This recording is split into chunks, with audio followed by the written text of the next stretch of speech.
Redman est le premier promoteur Bicorp de France. Qu'est-ce que Bicorp? Bicorp est un label international qui vient récompenser les engagements structurels, sociétaux et environnementaux des entreprises. Pour Redman, cela signifie la déclinaison de ces enjeux dans l'ensemble des étapes de l'acte de construire. Il était donc important pour nous de retrouver ces priorités dans le cadre de notre défi Made Innovant.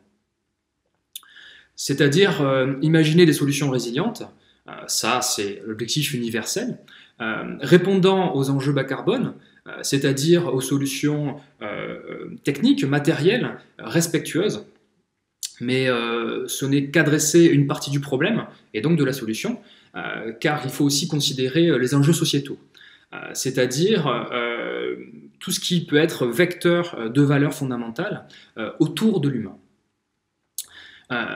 Et enfin, pour être cohérent, il fallait changer l'échelle de perspective. C'est-à-dire que le monde de l'immobilier s'est trop longtemps focalisé sur la simple échelle du bâtiment. Or, afin d'appréhender le véritable impact de l'acte de construire, il était nécessaire de se positionner à l'échelle du quartier. Ce défi résume donc pour nous tous les enjeux et toutes les ambitions nécessaires à la co-construction d'une ville durable. Le réemploi est un levier majeur de la construction responsable. Et il faut se féliciter que le concours Made Innovant ait choisi de mettre en avant cette thématique en 2017 déjà, avec le choix d'un lauréat, Rédificaré, un acteur du réemploi local, et aujourd'hui en 2020 avec Bacassia, qui vient brillamment de remporter ce défi numéro 4. Le réemploi fait partie et fera partie des critères incontournables à l'obtention des labellisations bas carbone, et notamment E+C-. Mais c'est encore un marché émergent, dans lequel les acteurs sont confrontés à une multitude de difficultés. De fait, l'objectif de notre groupe, Redman, est de pouvoir accompagner ces acteurs dans la co-construction de réponses à ces différentes contraintes.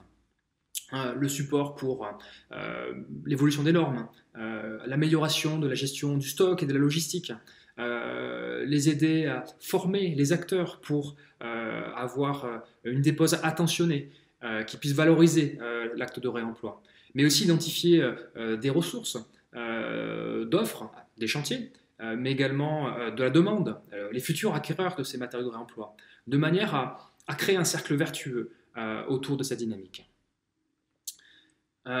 Nous souhaitons bien sûr les accompagner dans le cadre des projets développés sur le périmètre d'Euroméditerranée, mais beaucoup plus largement à l'échelle de tout le territoire français. Je profite de cette vidéo et cet échange pour adresser toutes mes félicitations à Lucille et à l'ensemble des équipes de Bacassia pour cette magnifique victoire.